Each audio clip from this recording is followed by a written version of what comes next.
Hi everyone, I am Namita Jain, a wellness specialist and a wellness author. I am at Bombay Hospital in Mumbai. I am with Dr. Arvind Kulkarni, a leading spine surgeon. Doctor, osteoporosis, osteopenia are getting extremely common. At what age should one detect this and do a bone density test? What do you recommend? So, detecting osteoporosis is very important. On one hand, this particular test, which is called a DEXA scan, should not be abused. There is no point in doing it in very young patients unless there is a reason. There are two kinds of osteoporosis that we see in our medical practice. That is, one is postmenopausal osteoporosis, which is seen in women, and senile osteoporosis, which is seen in men. Yeah. So the one in women is very relevant, very much prevalent, and this should be tested. All women should be tested in the perimenopausal period. So that is around 40-45. This is the age group when they should get their first detection done.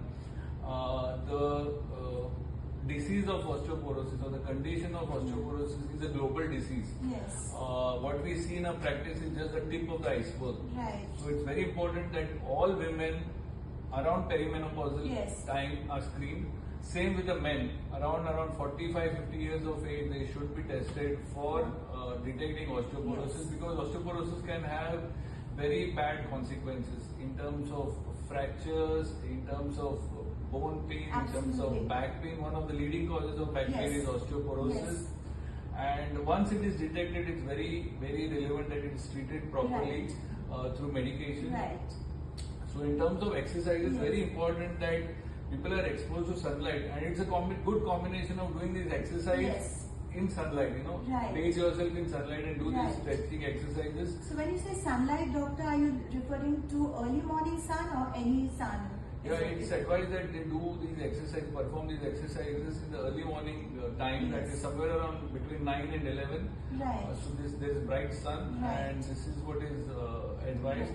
And what about, caution for people who have osteoporosis while exercising? Like, for example, there are people who may be doing high impact exercises or unsupervised exercises, especially for people who have osteoporosis.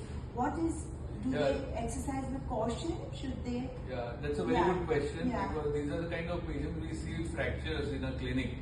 And so that's why detection goes a long way in preventing such fractures. Those who are detected to be osteoporotic, they should definitely not get involved in high impact exercises. They should take it slow. They should take it under the supervision of an instructor who is also aware of osteoporosis and its consequences.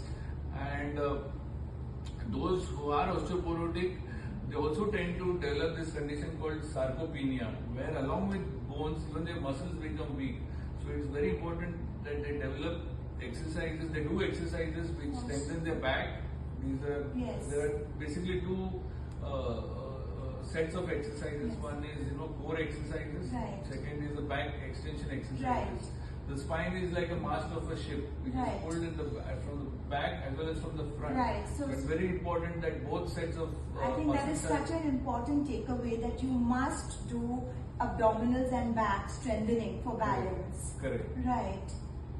Doctor, what about lifestyle factors? A lot of people are smoking, and diets are not very good in terms of, say, vitamins and minerals and protein for bone health and for spine health.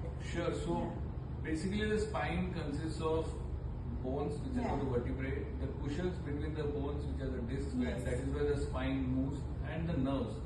So it's very important that they are nourished well to maintain good health.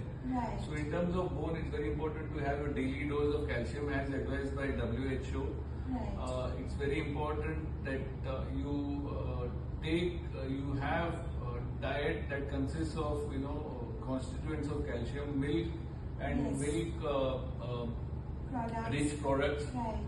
Second is your very simple banana. Banana a day is enough to maintain your calcium. Tofu?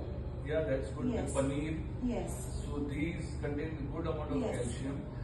With regards to the nerves. Yes. So if you're not getting enough B12 in your diet, Yes. you can take vitamin B12 Yes. on a regular basis as advised by WHO again.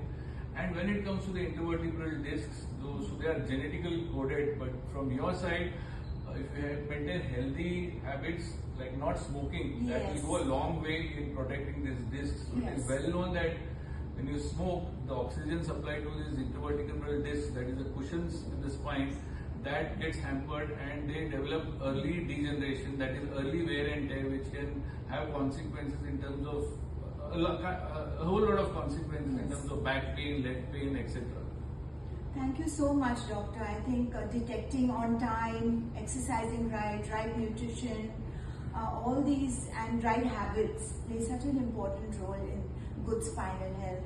Thank you so much, doctor, for this useful information. Thank you.